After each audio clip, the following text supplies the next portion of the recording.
and welcome to Chatime. I'm your host Kelly. This week we complete our 13th episode, and as our first series is about to draw to a close, we take a look at some of our most chartastic stories in the past 3 months. In our first episode, Maggie went to visit Wei Jun, who told us a remarkable story about her years in the Gobi Desert. From 1949 to 1976, the Chinese government at that time divided the people into 2 classes. One was over another.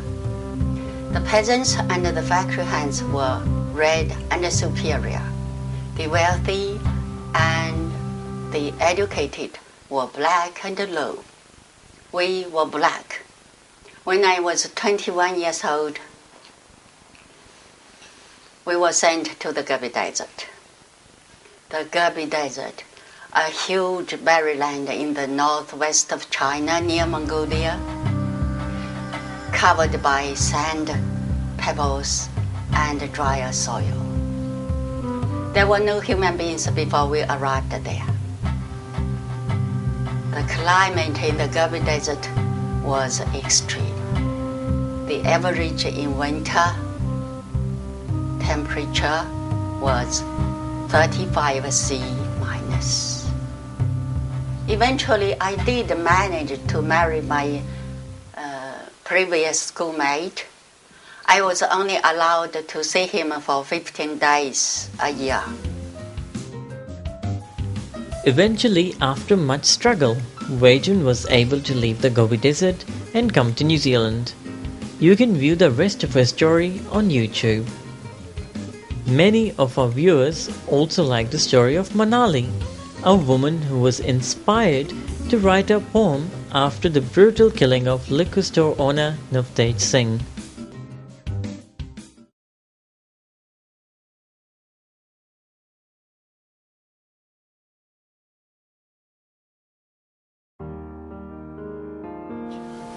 लेकर चले थे कारोबार तो सोचा था पाएंगे मंजिल एक दिन। लेकर चले थे कारोबार तो सोचा था पाएंगे मंजिल एक दिन।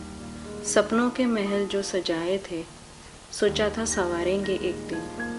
पर तब ये कहाँ सोचा था कि भगवान के बदले हो जाएंगे शैतान के दर्शन एक दिन। रात के साये में आए थे लेने जहर, लेकर हाथ में मौत की दावत। दिया जहर देकर मौत की दावत, पैरों तले कुचलकर सपनों के महल हंसकर चल दिए। संजोए थे 7 जन्मों के जो सपने, जब लगने लगे वो अपने तो साथ छूट गया उनका जो कभी थे अपने। पल भर को ये भी ना सोचा कैसे हजम होगा ये जहर, कैसे कबूलेंगे मौत की दावत। अब दूर है मंजिल और लंबा है सफर, कैसे कटेगा ये सफर बिन तुम्हारे। चलते चलते जो ठोकर लगी तो किसका सहारा होगा बिन तुम्हारे।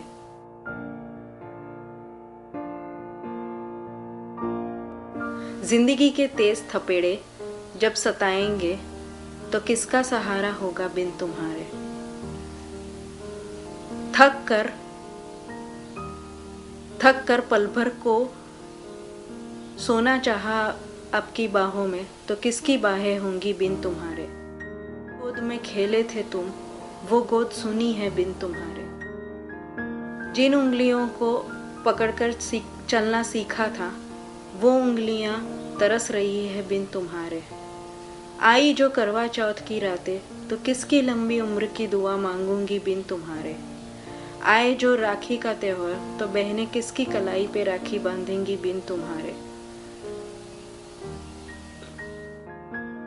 भूले से भी कभी आ जाओ देखने हाल मेरा बिन तुम्हारे। हर आहट एहसास दिलाती है कि तुम हो, पर कौन देगा दस्तक बिन तुम्हारे।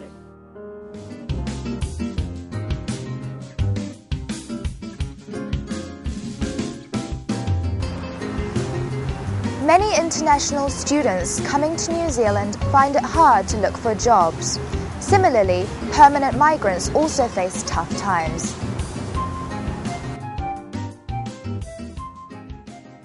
Sunny and Sulab came to New Zealand as international students, but are finding it hard to find work here now that their courses are over. Well, I came over to study a good course and get a chance to work here and re-encash my money and have a good future. That's what I came here for. Yes, I came with a hope like I'll stay in the country. I have finished my course, and after that I thought like I'll get open work permit for 1 year, which fortunately I'm getting. And after that I thought like I'll get the job which in the same field, which would be very easy for me. But now I'm realizing like my course has been finished, like it's been a month, and now I'm realizing it's not that easy what I thought. In order to get the job in today's, in New Zealand especially, it's not very easy. Arun and his family came to New Zealand in 2002. But like Sunny and Sulab, Arun has also had trouble finding work. I applied for a lot of jobs before and some turned up to me that I am too qualified for that job, but whereas I was not. So I thought of okay, and taxi, I'm driving taxi. Well, I have sent my application through this different job finding websites, and from every company I'm getting the negative reply. And apart from applying online, I have started going to different companies, like different big brands, and for everyone, whenever I meet any HR, the preference is that like they're looking for citizens, or they're looking for someone who has who are permanent resident, and secondly, they say like they're not hiring anymore. When I heard that it's tough to get a jobs here, and it's been almost 4 months, and I'm still looking for jobs, part-time jobs to just fund my livings here. But it's really tough to get the jobs and stuff, because if you even apply from online agencies and stuff, the only thing you hear is regret. So it's really tough for them at the moment. I applied for a job on airport, New Zealand, Auckland airport, to sell artworks in an art shop, and they turned down my application saying that I am too much qualified. So I write down that how come I am too much qualified. Then they replied that you don't have experience selling art. So I said, if you won't give me a chance, then how can I have experience? They said, we are not here to give chances. So what else I can do? We can't go back to India because it's not easy to get a job back, the one you have resigned. So, yeah. Well, my parents are very supportive, but the only pressure is in my mind that if I have come here, spent it so much, which if I would have done the same course in India, would be like half of the price, and I wouldn't even face so much struggles in my life here, which I am facing at the moment. So it's better to stay here, do some job, earn some money, then go back. Like if in case I won't be able to get any job within next 1 year, I need to go back to India. So in that case, like I have like I can see real hard life back in India, real struggle just to repay my loan.